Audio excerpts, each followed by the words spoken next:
So I get this text Tuesday morning, coffee's still hot, from a consultant that I've known for 15 years. Her biggest client just asked her for something that he called an AI discount. Ah, the AI discount. Well, yeah, his exact words, Hal, were, I assume that you're using AI on our accounts by now. Shouldn't the fee reflect that?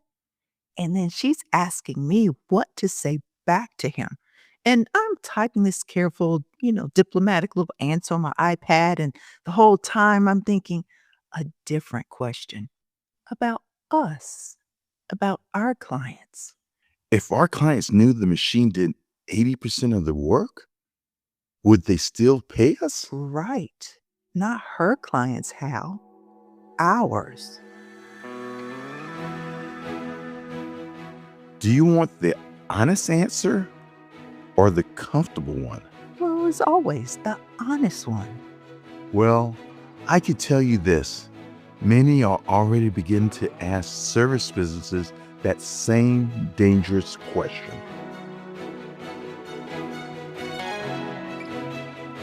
I'm Kim, I'm Hal, and this is Small Business Big AI. the podcast for business owners who are done treating AI like a toy and all ready to use that strategic leverage, building a technology-enabled superpower. Oh, yeah. And this is a show about one question. How should a business be designed differently because AI exists? And today, that question is standing in your client's shoes, holding your invoice, doing the math. Coffee table episode today.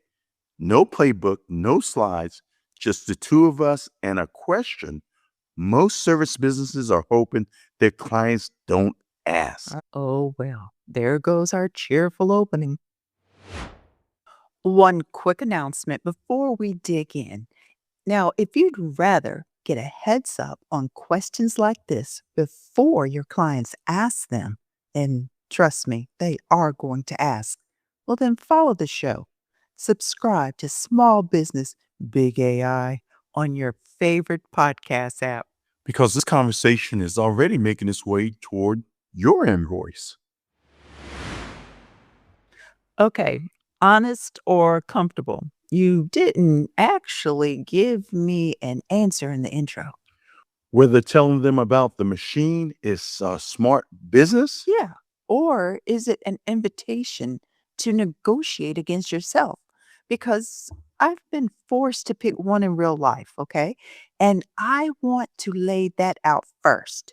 So, in a matter of weeks, we are opening Lewis Howard Insurance Group, an insurance agency, and it's designed from the beginning to use artificial intelligence, automation, and technology as part of how the work gets done.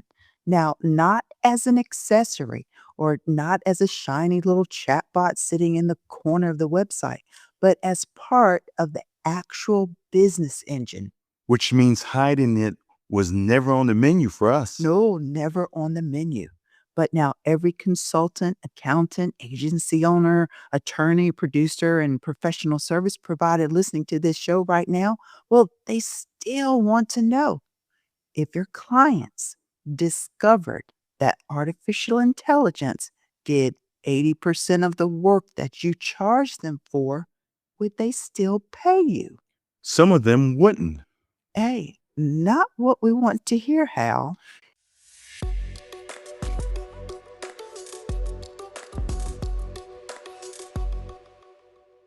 They can find out now. They are finding out right now. That's what that Tuesday text was all about. And here's the thing about an hourly invoice in this economy, it used to be a receipt, but it's quietly becoming a confession just waiting for someone to read it. Which means it may change the negotiation. It does not automatically change the value. Okay, no, but it changes the story that you must tell about the value because the old invoice quietly implies that time equals value. 10 hours of labor, 20 hours of research, 30 hours of professional services. But what happens when the client discovers that your 10-hour task took 45 minutes. I mean, like I said, that invoice is no longer a bill, it becomes a confession. Only if you price the work badly in the first place. Yeah, and really, a lot of businesses did. All right, confession is a big word.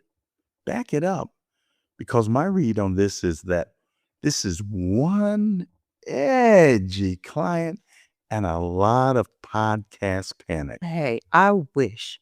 This is a this quarter problem. How? The AI discount conversation is no longer theoretical. Clients are beginning to assume that if artificial intelligence compresses the work, then they should receive the savings. They are asking firms to cut fees. They are questioning research charges. They are challenging billable hours. And the one that should make every service firm sit up, clawback language showing up in contracts, essentially saying if AI performs part of this work, we want some of the economics returned to us. Which is exactly why I would not walk into a client meeting and announce, good news, we automated most of your project. Hey, but they already suspect you did. Suspicion is not the same as evidence. How? I'm serious. This is a basic principle in business. Do not negotiate against yourself. If I have invested money, time, experimentation, and expertise into building something in a more efficient way to deliver a result, why should I automatically hand that benefit over to the buyer? The buyer is not absorbing the costs of building the process. The buyer did not take the risk when the tools fail. The buyer did not pay for the false starts. The buyer did not spend nights figuring out how to make the system work. My price is my price. And I agree with part of it. Efficiency should not automatically create a discount. A business that becomes better at delivering value should not be punished for becoming better. But the problem is not that you automated. The problem is what your original pricing told the client that they were buying. If your invoice says they are buying 12 hours and the work no longer requires 12 hours, you have created the opening for the discount conversation. Then stop selling hours, because now the fee looks padded. Exactly. And that's what I'm saying. That's what I have been trying to tell you. And that turns the discovery itself into betrayal. It stops being my vendor is efficient and becomes my vendor's been charging me for hours a machine was doing. I mean, same facts, but completely different feeling. And how? You don't get to choose whether they find out. You only get to choose who they hear it from. You across the table or a leaner competitor's pitch deck, page 3 with your fee structure circled in red. Again, that is different from disclosing the machinery. Hey, not anymore, because the discount wave is only an abstraction until you're sitting in it, sitting in that moment.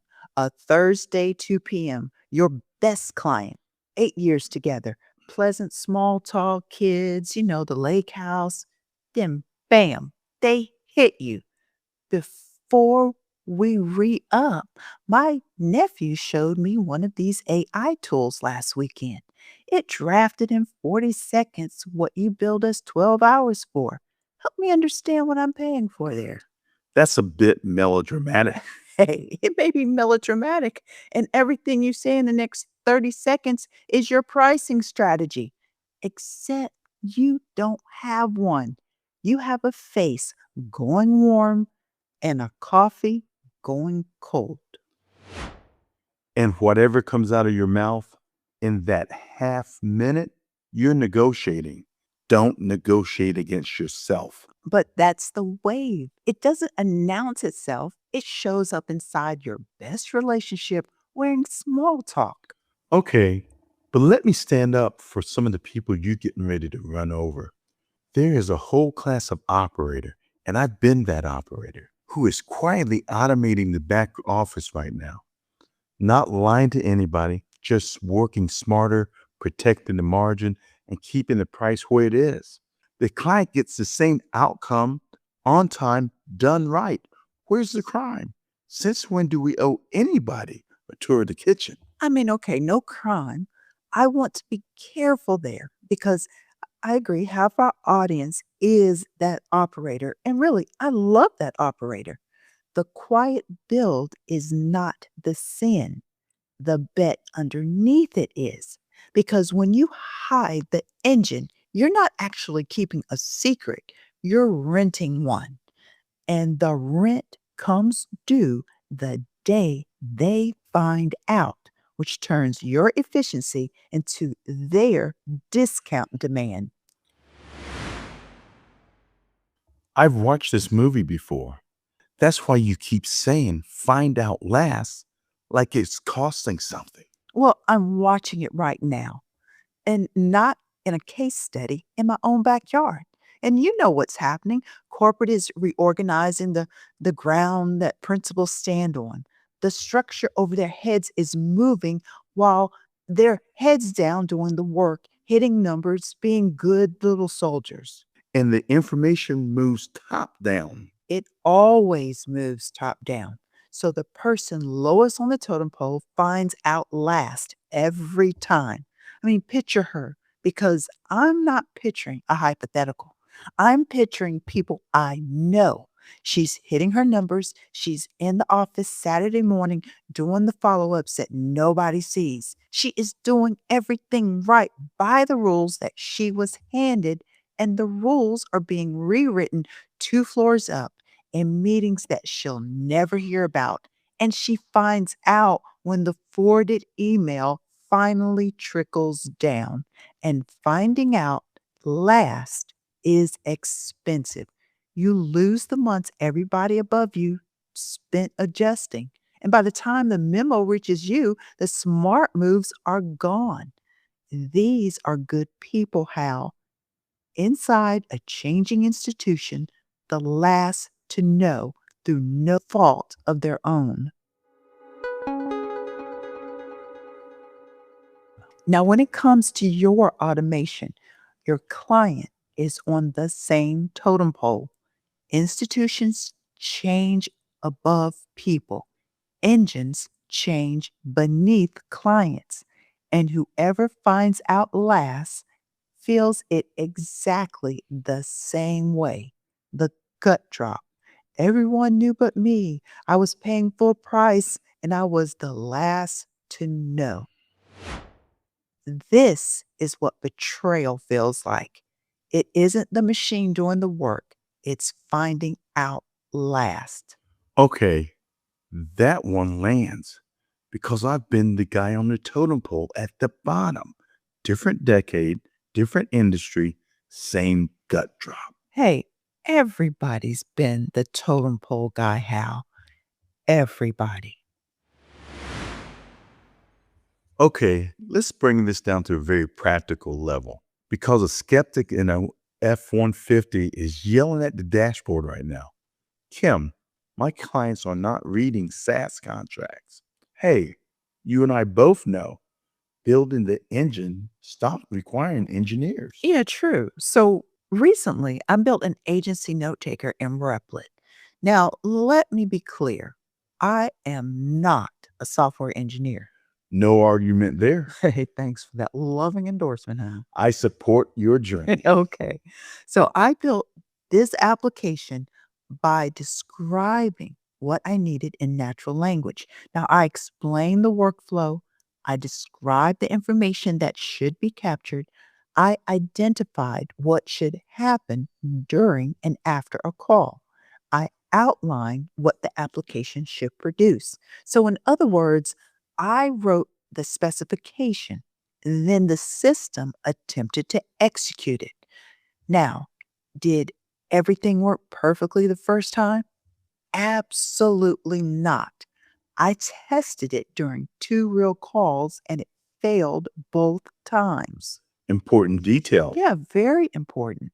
Because AI built does not mean the business can trust it. Right. So the first build gave me something that looked like an application. Testing revealed whether I actually had a working business tool. Those are not the same thing. But even with the failures, look at what happened. A non engineer, me, was able to move from an operational problem to a functioning software prototype using ordinary language. I got up to make a sandwich. When I came back, she had software. Yes. I've had sandwiches take longer than that, Right. which is either the most exciting or the most terrifying sentence in this episode, depending on who's listening. It's both, Hal. And that's the point. Two edges on this sword. Edge one for you. If I can build my engine, you can build yours this quarter without a chief technology officer. And then there's edge two, the one that should keep you up. Your leaner competitor can do that too. So that is the part the business owner should be worried about, not the tool itself, the competitor who redesigns the entire offer around the tool. Exactly. The people who win will not simply be the ones with access to AI. Everybody is gaining access. Yeah, and the winners will be the people who can define the work clearly enough for machines and humans to perform together. That is a very different skill from simply knowing how to do the task yourself. And everything we've built so far sounds like a warning. They'll find out. Be afraid. That is not this show. Okay. And honestly, that's not even the interesting story.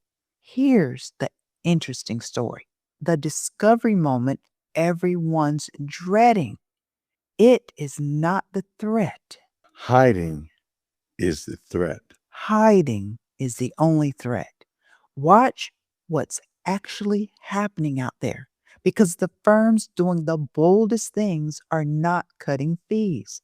The firms charging more since AI arrived are the ones who show the engine. They put in the proposal. Here's our engine. Here's what it does. Here's why you get in 2 days what used to take 3 weeks. Transparency about your automation isn't a confession, Hal. It is a premium strategy. Now, slow down because that math sounds upside down. You show the client the machine does the work and the price goes up. Walk me through why that isn't a fantasy. Well, because the moment you name the engine, you're forced to answer the question that you've been hiding from, the real one under the episode title. Not does AI do the work? What does the client actually buy?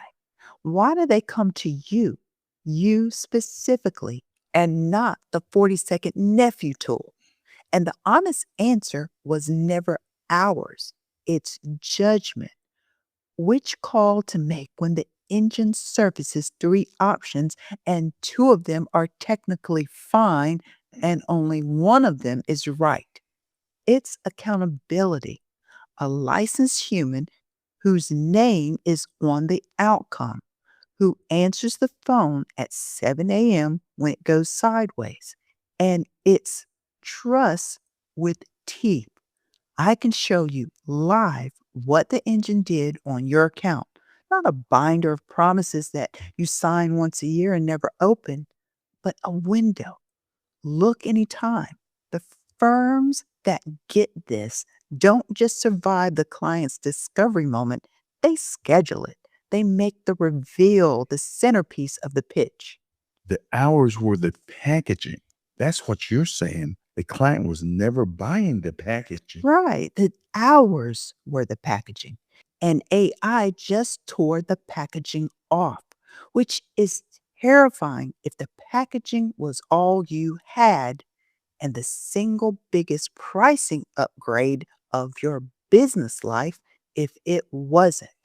Because now you finally get to say the true sentence. You're not paying for our hours, you're paying for our engine. The engine we built, tuned to this work, running on everything we know that nobody else knows, and you're paying for the humans who stand behind what it does with judgment, with a license, with a name. Say that sentence to a client and watch what happens to the conversation. The discount demand dies right there. There's nothing to claw back. You already showed them the engine and then you charge them for it.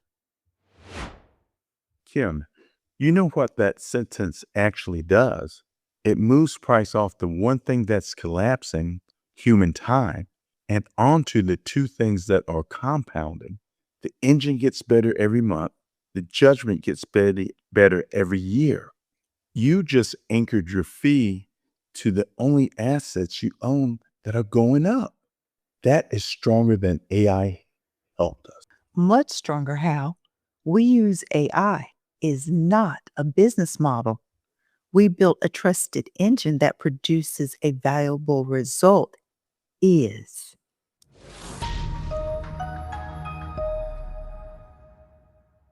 All right, let me land my side honestly, because I came in here swinging for discretion. I'm not going to give you everything. Okay. I still believe clients primarily care about outcomes. That part of my decades survives just fine. Nobody ever paid an invoice because the effort was impressive. Most people do not want operational detail, and I still would not hand a client an itemized tour of the machinery unless it served a business purpose. Okay, I'll hand you that, Hal. But I'll concede this: the frame moved. In an AI economy, pricing by the hour is volunteering a discount conversation. You're raising your hand and asking to be called back. And here's what sharpened it for me. In the last 20 minutes, you can't price an outcome if you don't know your own numbers. Before you show a client the engine, you better have a gauge on it yourself. True. What it actually costs you to deliver the thing, engine included. Most owners cannot answer that question today. That's your homework under the homework. You cannot price an outcome intelligently if you don't understand your own cost to produce it. And that is an important part. And here's where I land, Hal.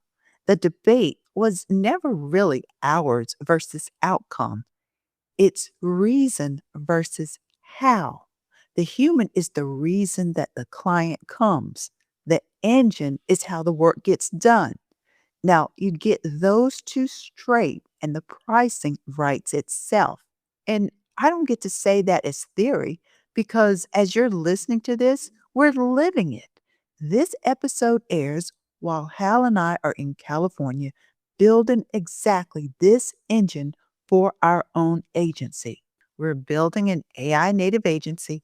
We will use technology to help organize information, improve follow up, document interactions, and make the agency more responsive. And we will not earn trust by hiding the engine. We'll earn it by showing that it is controlled, monitored, auditable, and designed to serve the client. That's the bet. I'll tell you how it goes when there is a how it goes. So let's make this practical on the way out. 3 moves, operator size. Okay, move one this week. Take one proposal, just one, and rewrite it to price the outcome instead of the hours. Don't send it if you're not ready. Just write it and see what breaks. What breaks is your to do list for the month. Move 2, decide your disclosure posture before the client asks. Because after they ask, it isn't a strategy anymore, it's an excuse. Write down what you'll say the day the AI discount email lands in your inbox. 10 minutes, do it before Friday. And move 3. Now, this one's for whoever's about to hire. Before you write the job post, write the other spec first. What can an agent not do in this role? Now, think about that question honestly. Whatever is left on the page, the judgment, the relationships, the showing up, that's the new job. Now, hire only against that. I've hired a lot of people over the years, and I've only ever regretted the hires where I couldn't name what the human was uniquely there to do. Rewrite one proposal, pick your posture, spec the human. And that's the week.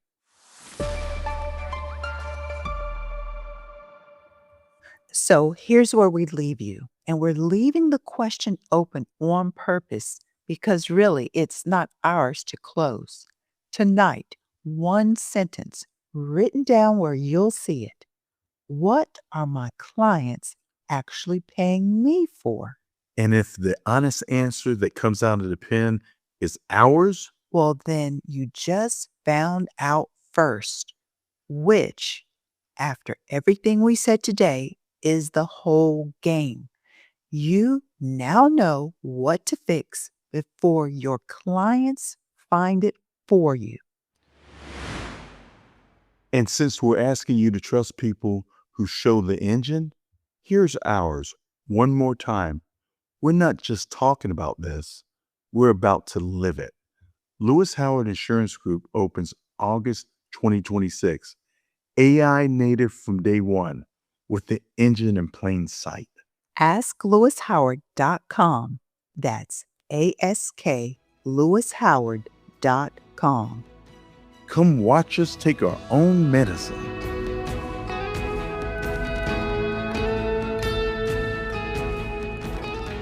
Now that's it for today's episode of Small Business Big AI. Thanks so much for tuning in. If today's question got under your skin, do 2 things. Send this episode to one service business owner who still bills by the hour. You know exactly who I'm talking about. And then DM one of us on LinkedIn with your 1-sentence answer. What are your clients actually paying for? We read every single one. And keep building your technology-enabled superpower. Engine named, price defended, nothing to confess. Until the next time, keep embracing change and keep innovating. And remember, the future of your business is bigger than you think. And the steps you take today will shape the legacy you build tomorrow. Now, I'm Kim. And I'm Hal. And this has been Small Business Big AI. Thanks so much for listening. We'll catch you in the next episode.